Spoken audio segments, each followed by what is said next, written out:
¿Qué tal? Bueno, hoy nos metemos de lleno en un tema que vemos todos los días en la consulta y que realmente afecta la calidad de vida, la rinosinusitis crónica.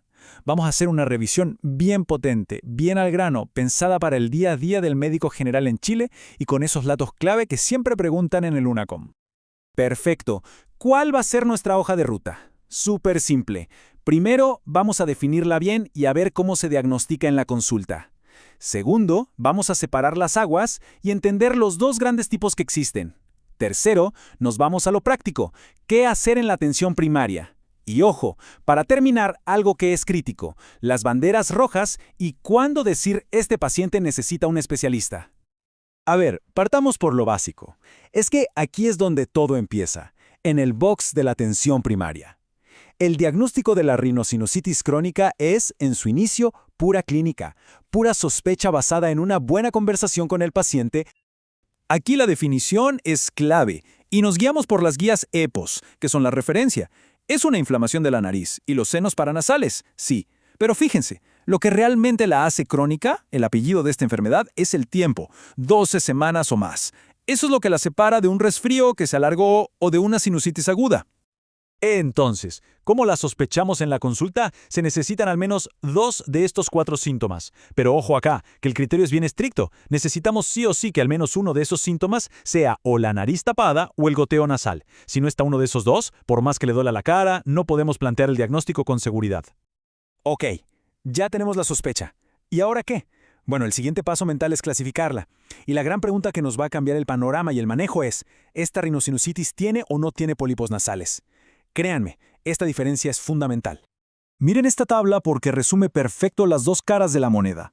Por un lado, la rinosinusitis sin pólipos, que es la más común, donde el paciente se queja más de dolor en la cara, de presión, de secreción purulenta. Y por otro lado, tenemos la que tiene pólipos. Esta es otra historia, es más severa, y su síntoma estrella es la pérdida de olfato, la anosmia. Además, se asocia muchísimo con asma y con la enfermedad respiratoria exacerbada por aspirina. Son dos mundos distintos. Y aquí, por favor, máxima atención. Esto es una perla UNACOM y para la vida. Si estamos frente a un niño, un paciente pediátrico, y le encontramos pólipos en las dos fosas nasales, es una obligación, es imperativo, hay que hacerlo sí o sí, descartar fibrosis quística. Es un mandato. Bueno, pasemos a la práctica. ¿Qué hacemos entonces en la APS con nuestra sospecha ya planteada? ¿Cuáles son nuestras primeras armas terapéuticas? El tratamiento inicial se apoya en dos cosas fundamentales. Primero, los lavados nasales con suero fisiológico. Algo simple, barato y súper efectivo para barrer mecánicamente todo el moco. Y segundo, lo que es la base de todo el tratamiento, los corticoides en spray nasal. Y ojo, esto no es para usarlo cuando me siento mal. No. Es de uso continuo, por meses, para bajar la inflamación de raíz. Y este punto es súper importante, para que no caigamos en un error común. El rol de los antibióticos.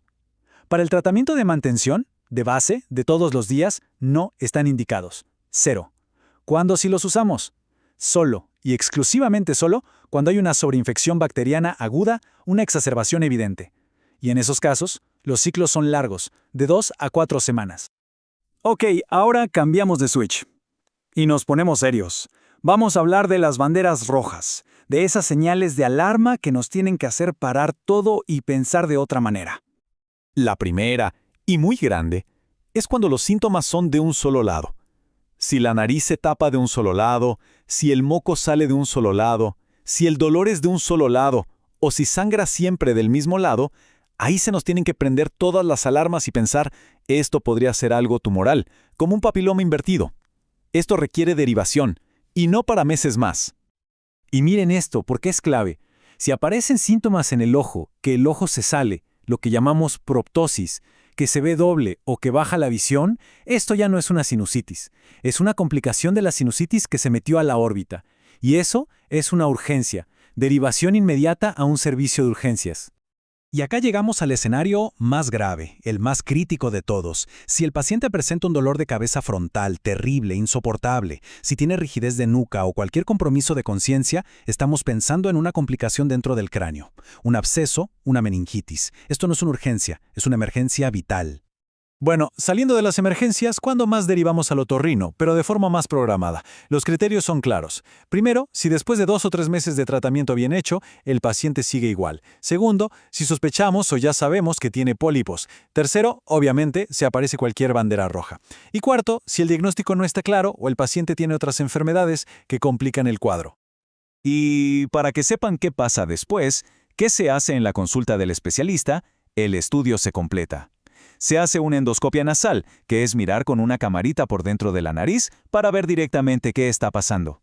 Y se pide una tomografía computarizada, un escáner, que es como sacarle un mapa en 3D a los senos paranasales para ver hasta dónde llega el problema y planificar los siguientes pasos.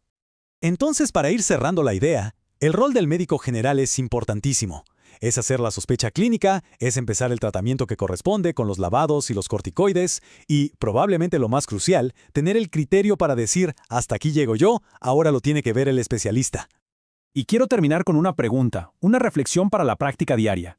Cuando ese paciente con rinosinusitis crónica no anda bien, la pregunta no es solo si le falta tratamiento, la pregunta de fondo es, ¿será que se nos está pasando algo más grave? ¿Habrá una bandera roja que no vimos? Esa vigilancia constante es la que hace la diferencia.